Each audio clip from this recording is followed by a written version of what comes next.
Feliz Ano Novo e um grande 1822 a todos. Na semana que se encerrou em 2 de janeiro, os planos do Clube da Resistência ganharam ainda mais força com a influência de Dona Leopoldina sobre Dom Pedro e com a chegada da mensagem do governo de São Paulo.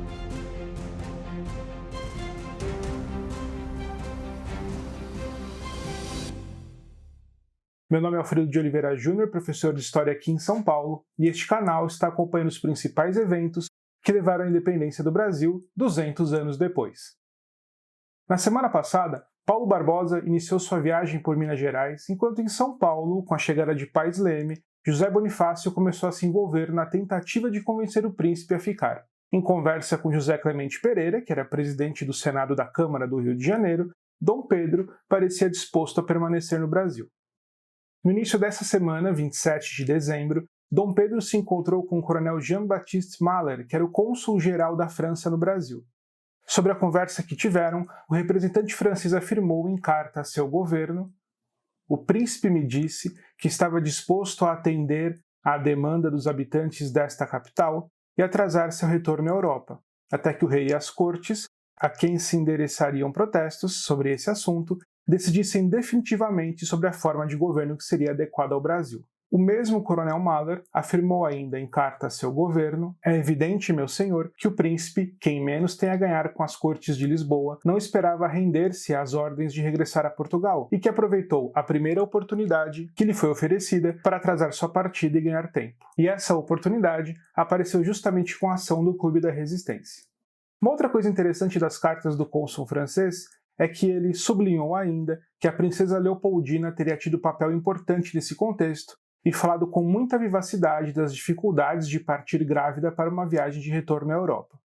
Além da questão da gravidez, Leopoldina via como necessária sua permanência no Rio de Janeiro junto com o príncipe, devido a uma percepção muito clara do estado das coisas no Brasil, já que, em seu entendimento, as ordens vindas de Portugal, se forçosamente cumpridas, acabariam por despedaçar o Brasil em dezenas de repúblicas, como ocorrera com as províncias espanholas na América do Sul.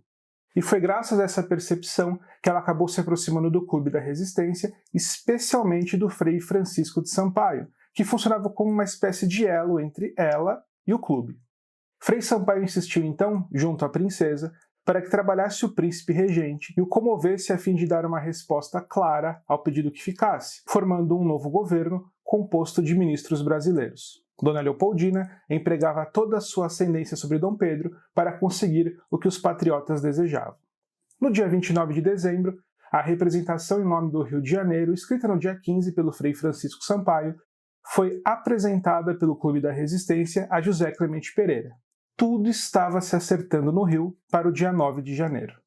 Em 30 de dezembro, Dom Pedro voltou a escrever ao pai: "Tudo está do mesmo modo que expus nas cartas anteriores. A diferença que há é que dantes a opinião não era geral, hoje é e está muito arraigada contra os decretos das cortes. Protesto desde já a vossa majestade e ao Congresso que por falta de diligências minhas não se hão de deixar de cumprir os decretos."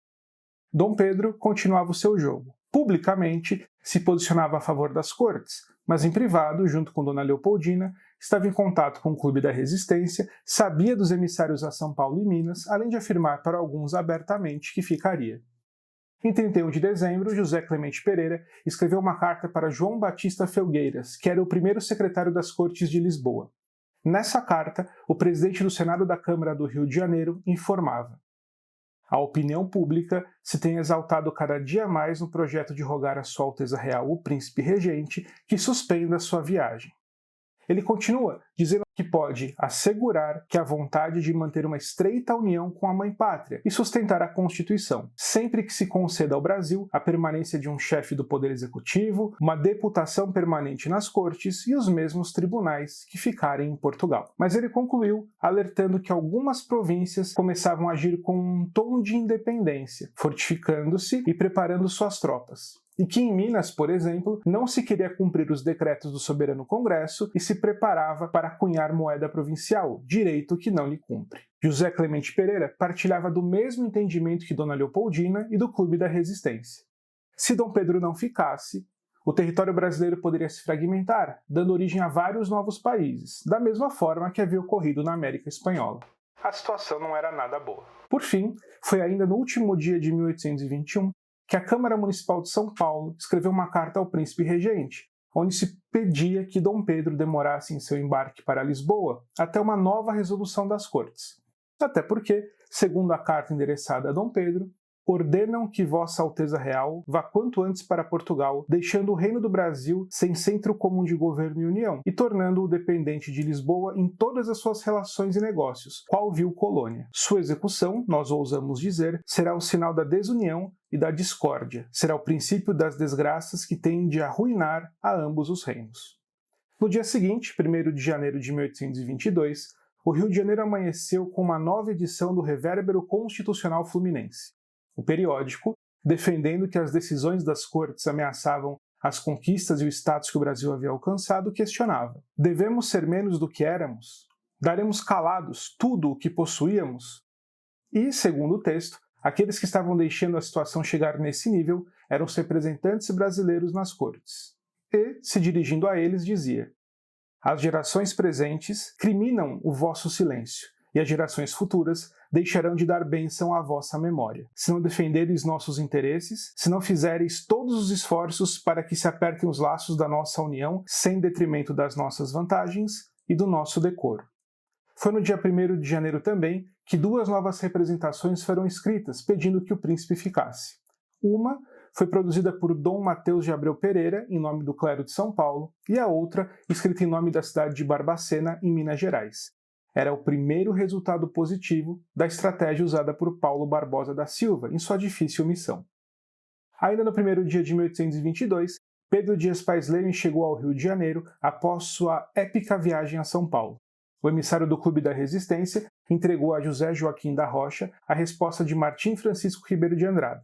Na mensagem, ele dizia que nunca quis entrar em revolução, porque conhecia a pouca madureza dos meus patrícios. Porém agora, como a necessidade insta, mostrarei para o quanto pode em mim o amor da minha pátria. E por volta das 8 da noite daquele mesmo dia, Pais Leme entregou nas mãos do príncipe a carta do governo provincial de São Paulo, além, claro, de comentar um pouco sobre a viagem e da situação política da província paulista.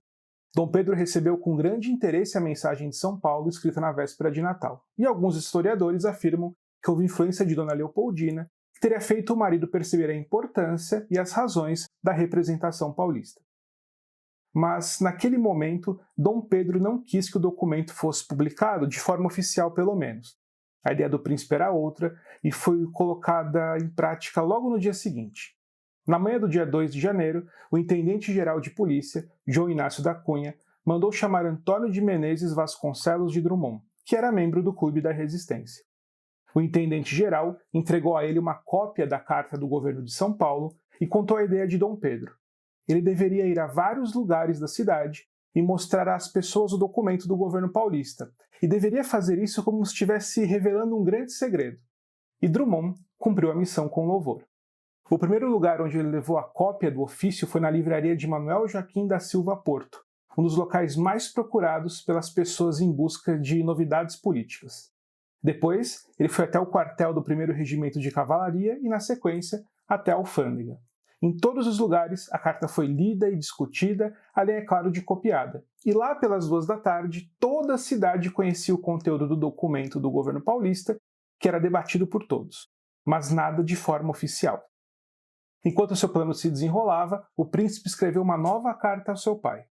Ontem chegou de São Paulo um ofício que ora remeto incluso, para que faça conhecer ao soberano Congresso quais são as firmes intenções dos paulistas, e por elas conhecer quais são as gerais do Brasil.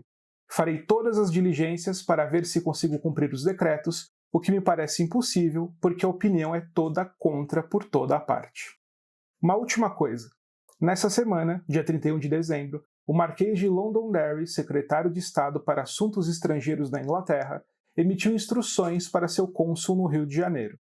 Ele deveria apreender o exato pé em que as províncias brasileiras continuarão a ser governadas e até onde pode existir intenção da pátria-mãe de restabelecer a situação de colônias, ou quais medidas poderão estar em cogitação para evitar a total separação entre as possessões europeias e transatlânticas da monarquia portuguesa. As instruções continuavam dizendo que ele deveria ter em mente a necessidade de manter-se distante de toda interferência nas dissensões políticas que podem estar relacionadas com os eventos recentes no Brasil. Mas é fundamental que você exerça sua máxima influência para proteger os interesses comerciais de Sua Majestade.